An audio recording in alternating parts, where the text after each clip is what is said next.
So for better or worse, I'm here with your video report today. You'll just have to bear with me as my voice is just barely going to get through this. And trust me, about 1 minute after I post this video, I am going back to bed until I get up to watch the Eagles 49ers game, the only game I'm really interested in other than my best bet today. But it's been an interesting couple of days because, I've won 40 of my last 60 free selections. Think about that. I've won 40 of my last 60 free selections. And I've won 26 of the past 37 days with my best bets as well. I mean, if that doesn't qualify as hot, I don't know what does. But it's been interesting from this perspective. On Friday, I went 2-0 with the free picks, the Pirates and the Minnesota Twins, or Kansas City Royals. And then I lost my best bet, the Cleveland Indians, a 130 run dog, only win 1-0 against Tampa. So yesterday, as you probably are well aware, here on the site, I gave you 4 college football free selections. Michigan State, blowout. Texas, blowout. Arkansas, cover. TCU, 156-point winner over SMU. I mean, couldn't it have been any easier? My best bet, the only game I'm tracking yesterday, I have Auburn in the first half at home against Louisiana Tech.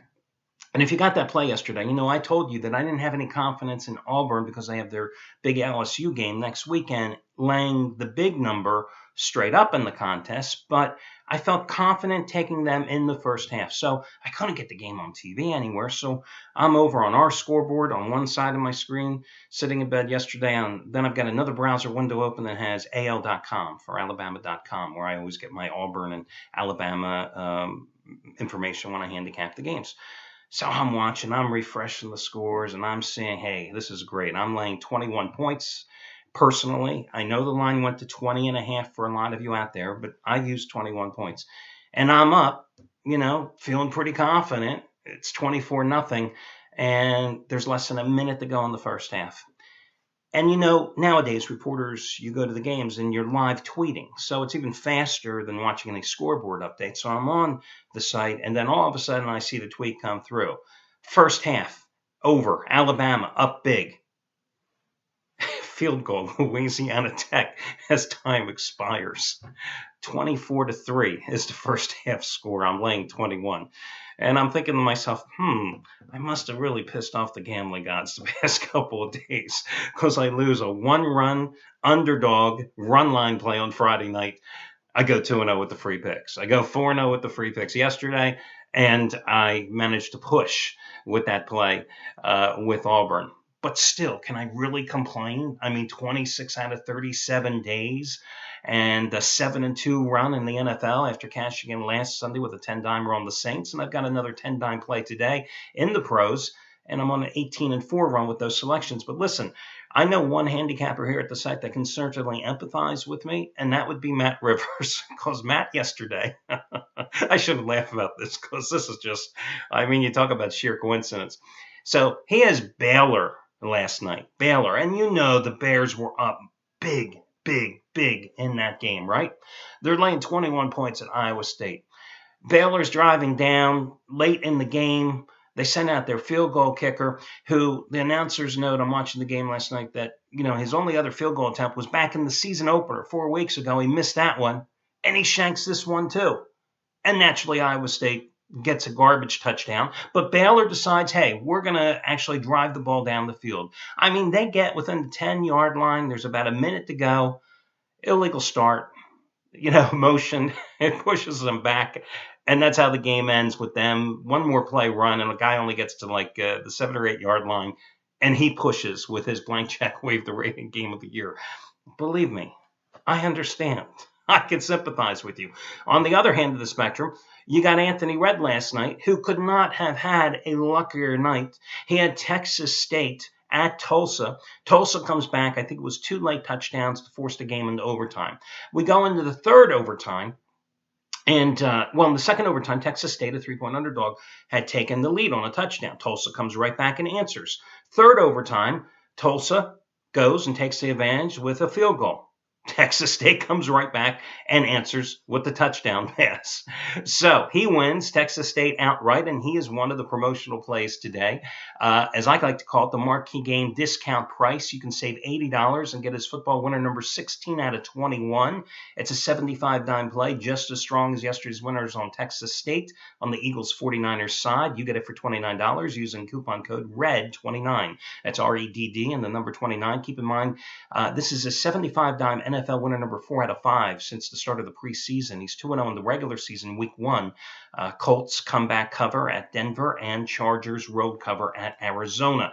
Props obviously going out to Trace Adams because in his career he's had 2 2,500-star college football releases. They've come the last 2 Saturdays, and each of the past 2 Saturdays you've saved $60 and gotten that winner for just $49. 2 Saturdays ago, it was Duke by like 32 or 34 points over Tulane. Yesterday, his dog shocker of the year, Washington State, outright upset of Utah. Beautiful call. Same Utes that went to Michigan and knocked off the Wolverines. They lose at home to Washington State. So I'm coming right back with him today. Better than half price special, part number 1. Raise the bar, 1,500-star double-digit blowout of the year. It goes at 1 o'clock Eastern. And FYI, guys, Trace and I are on the same side of this particular game.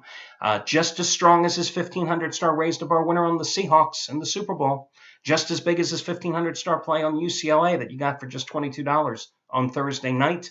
You save $60. Use coupon code TRACE, his first name, TRACE. The other than better than half off special today, part number 2 is Craig Davis. You know, Craig used to be the president of fantasyfootball.com for a number of years. This is a guy who I was first made aware of because it seemed inevitably a couple of years ago when I was doing all these radio interviews, 30, 40 a week, it seems like Craig Davis would either be on before me or after me talking about fantasy. So he joined the site here as a handicapper about 6 or 7 years ago, and he's just been tremendous in football, as you can well understand. And today, he has a play that matches his biggest in the NFL, his 100-dime football winner number 4 out of 5 over the past month. NFL 100-dimer number 30 out of 46, Vikings-Falcons, a game that I want to touch with a 10-foot pole, but he loves it. He had a 100-dimer yesterday, Maryland outright in Indiana. Oh, was that a trap game? So many people on the Hoosiers after they upset Minnesota. Missouri on the road the previous week. So many people going against Missouri, and they pulled the upset of South Carolina last night. Then he had a 100-dimer last Sunday with Kansas City outright at Miami. Today, 100-dime winner number 4 out of 5. You get it. Save $65. The coupon code is Craig, C-R-A-I-G. Shawn Michaels, by the way, people always ask me who's the winningest football handicapper at the site. It's Shawn Michaels, no ifs, ands, or buts. $10 bettors have won $29,900 following his football action the past 5 years. The past 16 months in all sports, those $10 bettors have won $24,800. One and only Sunday night total of the year, you save $85. That's right. You get it for $14 using coupon code Sean14. Sean14. So that's some of your discounts of who's hot, who's not crap. I'm losing my voice and I don't want to go any further. You can check out the homepage. If you have any questions, all the information's there. You can always contact customer service as well. Let's get, oh, by the way, one little observation from college football. If I'm Brady Hoke at the University of Michigan, I'm looking for a new job and a new place to live because you ain't going to survive. I mean, and how about Pittsburgh? Pittsburgh starts off the season, right, undefeated. They go to Boston College, beat up Boston College. Boston College, of course, subsequently beats up USC. Pittsburgh, last week, loses outright at home and then loses outright again yesterday to Akron. The bloom was off the rose, certainly in Penn State. Listen, you shouldn't have been surprised at what happened to James Franklin, the Nittany Lions, yesterday. I mean, they can't run the ball. Inexperienced offensive line with 4 new starters. The only time they ran the ball was when they played that cupcake last week that I can't recall who that. Oh, was it UMass? I mean, so they get dominated at home by Northwestern yesterday for their first loss of the season. Again, no big surprise. Okay, let's talk some football here. Miami is playing in London today because why? Damned if I know, because I don't think anybody over there really gives a damn about the games. But Miami, yeah, probably any football, real NFL football fans over there are going, is this the best you can do? You send me the damn Dolphins and the Oakland Raiders. I mean, what are they sending them for merchandise sales for the silver and black? Anyway, at Wembley today, the Dolphins are a 3.5-point favorite. They've had an interesting week. Joe Philbin failed to endorse Ryan Tannehill as his starting quarterback. That pissed off Tannehill, who met with Philbin. They say it's all cleared up, but I don't think Philbin ever got around to them endorsing him as a starting quarterback. So who knows? He might have a short leash in this one. Could it be Matt Moore? Isn't that the backup, I think, in Miami? All I know is the Dolphins better beat the Raiders because the Raiders haven't done, well, I won't use that word. But, Derek Carr, he's a rookie quarterback. What do you expect? He hasn't attempted but one pass over 30 yards all season. Think about that. Al Davis is probably turning over in his grade. What's the Raiders' way? You throw deep, right? I'm going to go with the Raiders. I'm the Dolphins in here. Listen, the Raiders scored 14 and 9 points in road losses to the Jets and the Patriots. They managed to hold 14 points and getting blown out at home by Houston. I think this is a must-win game for the Dolphins and Ryan Tannehill. And after all the civil unrest this week, I think they're going to get the win in this one. I look at a game here between the Chargers and Jacksonville today. Of course, Blake Bortles is going to get his first start, the rookie out of Central Florida, as they've turned to him like it's going to make a difference over Chad Henne. Who knows? But anyway, I think that I'd have to go ahead and lay the points with San Diego, with acknowledging the fact that, the Chargers did not suffer the letdown last week when, after coming off that home upset of Seattle, they went to Buffalo, jumped out to the early lead, and won outright, going away as the road underdog. So, yeah, they're laying almost 2 touchdowns at home. If I was healthy, I'd probably be starting at running back for them this week. I mean, they have just been decimated in the backfield. But, what does Jacksonville bring to the table? The promise of Blake Bortles? I mean, and if I'm looking at the Chargers, I mean, they have a great chance to be 6-1 before visiting Denver on October 23rd because they play the Jets next. Big deal. They're at Oakland. That should be a win. They should beat Kansas City at home. I mean, so even though they're beaten up, they still got Phillip Rivers off to a 6-touchdown, 1 interception start this season. They still have a pretty damn good defense, and Jacksonville's offensive line has already allowed 18 sacks on the year. Jacksonville 0-3 ATS this year. Since jumping out to that big 17-0 lead at Philadelphia in the season opener halftime, they have been outscored 119-27. In the last 10 quarters of play. So I'm going to go with Rivers in this one. By the way, Rivers at home since McCoy took over as head coach. 68% completions, 252 yards average per game, 20 touchdowns, only 5 interceptions. That's not a bad 9-game roll so far. So I'm going to go with them. I think a trap game that you have to be careful of today is Pittsburgh and Tampa Bay. We all remember what happened with Tampa Bay. The overreaction play would be immediately jump on Steelers. But hey, this was a Steelers team. Yes, they manhandled Carolina last Sunday night. But remember that. They had only scored 6 points in their previous 6 quarters against the who was it? Baltimore and somebody else. I can't think of who. Cleveland. Right. Baltimore and Cleveland. And defensively, oh my God, you talk about a team that has just been racked by injuries. It's the Steelers. I mean, they lost 3 more starters in the Carolina game. Their cornerback, Ike Taylor, one of their top defenders and top tacklers, gone for the season, broken arm. They lost their outside linebacker, Jarvis Jones. They lost their inside linebacker, too. I mean, they're so desperate they had to go sign 36-year-old James Harrison, who should have hung it up about 5 years ago. I mean, he's got nothing left. So I think that's a trap game because you look at that game and you go, hey, Pittsburgh -7. Let's jump on the Steelers because the Bucs look so bad. I don't know. I just get bad feeling about that. I said I want to touch Atlanta, Minnesota with a 10-foot pole earlier when we we're talking about Craig Davis with the big play on this game.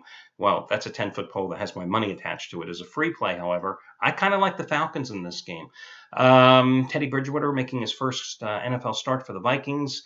Falcons, what can I tell you? 93 points and 2 wins at home against New Orleans in overtime, and the blowout at Tampa Bay, 10 points, and Matt Ryan, 3 interceptions, and a double-digit loss at Cincinnati in their lone road game. But listen, this is a Minnesota team, still minus Adrian Peterson, obviously, missing one of their starting guards, missing their starting tight end. A Minnesota pass defense that last week, it gets all these accolades. Mike Zimmer's job with the defense, but I mean, come on, let's be serious. Drew Brees shredded them for 293 yards and 77% and 2 touchdowns. I got to think that Matt Ryan responds here today, and I think it's a cheap price. Could it be a trap game just like what I think the Steelers are? Yeah, it could be. but I like the Falcons in that one. Your Dallas New Orleans contest at night, damned if I know. Can't wait to watch the play. The game, that's all I can tell you in that one. I mean, Saints haven't shown you anything really consistently offensively since that first game when they blew the 2 13-point leads at Atlanta. They're 0-2 on the road. They barely beat a bad Minnesota team last week at home. Dallas, okay, let's say the positive. The Cowboys have won 2 straight games. Let's point out the negative. They were down trailing by double digits last week before staging a furious rally against St. Louis. And the Rams had Austin Davis at quarterback. I think Drew Brees is a little bit of an upgrade here. So I have no idea what to tell you to do in this game because the Cowboys have been a lousy home favorite and the Saints have been a lousy road play. Anyway, I'd handicap the games. I figured I'd give you my thoughts on them. You got the free picks for today. Again, repeating them, 40 and 20 with my last 60 free picks. And I'm going with the Dolphins, the Chargers, and the Falcons. Those are your 3 freebies. I will hopefully be back here tomorrow, and I'll catch you then.